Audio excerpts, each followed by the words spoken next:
Okey, subtopik terakhir 2.3 iaitu definite integral.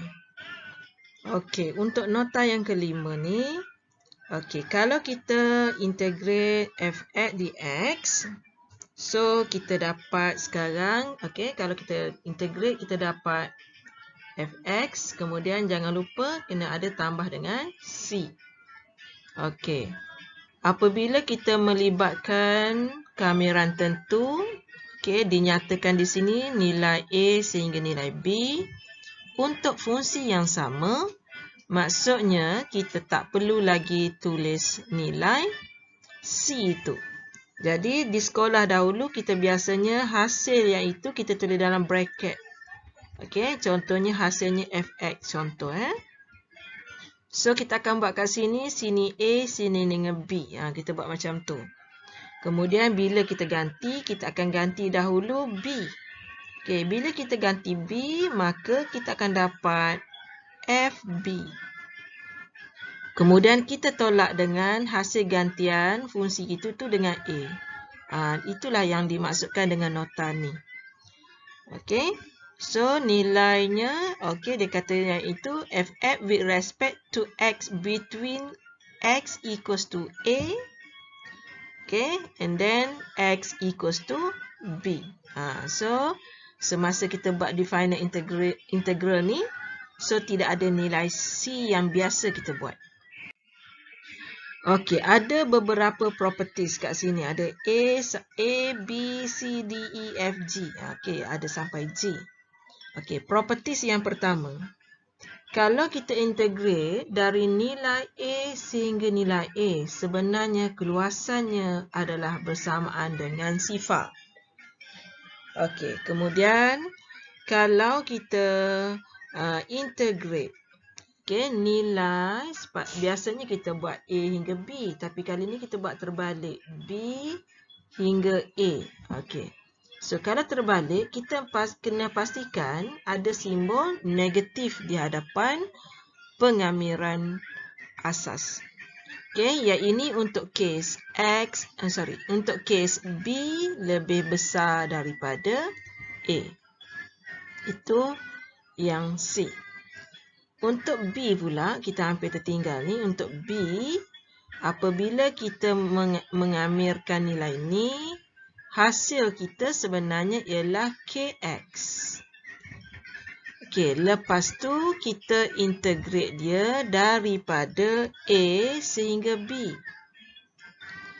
So, idea di situ ialah kita boleh tulis K di luar kotak ni. Okey, so dalam ni kita boleh padam nilai K. Maka bila Madam gantikan nilai X dengan B dan juga A, maka terjadilah K, B tolak dengan A. Iaitu properties B. Okey, properties D pula.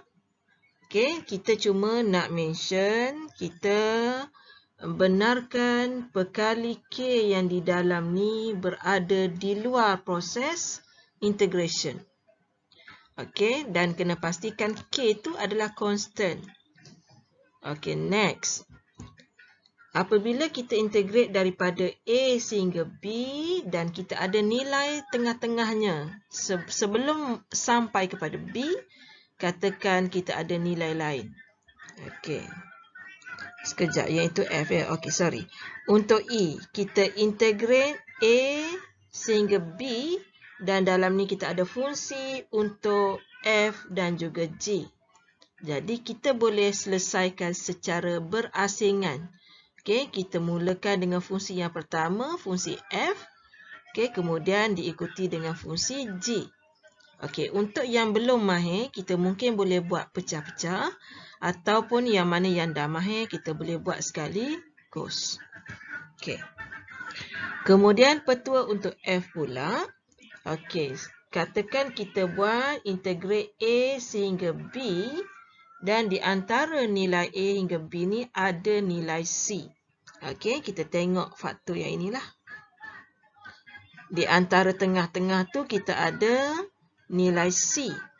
Jadi kita boleh buat pengamiran sikit demi sedikit. So, mula-mula kita mulakan dengan kita mula A, kita tak habiskan sehingga B. Kita berhenti dahulu dekat C. Kemudian, barulah kita tak sambung dekat C dan berakhir dengan B.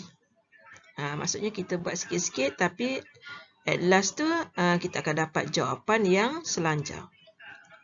Kemudian, integrate daripada A sehingga B. Okey, hasilnya adalah lebih besar sama dengan kosong jika nilai fungsi kita adalah nilai fungsi yang positif dan nilai X kita berada di antara A dengan B. So, 1, 2, 3, 4, 5, 6, 7. 7 properties ni kita boleh gunakan semasa proses pengamiran tentu.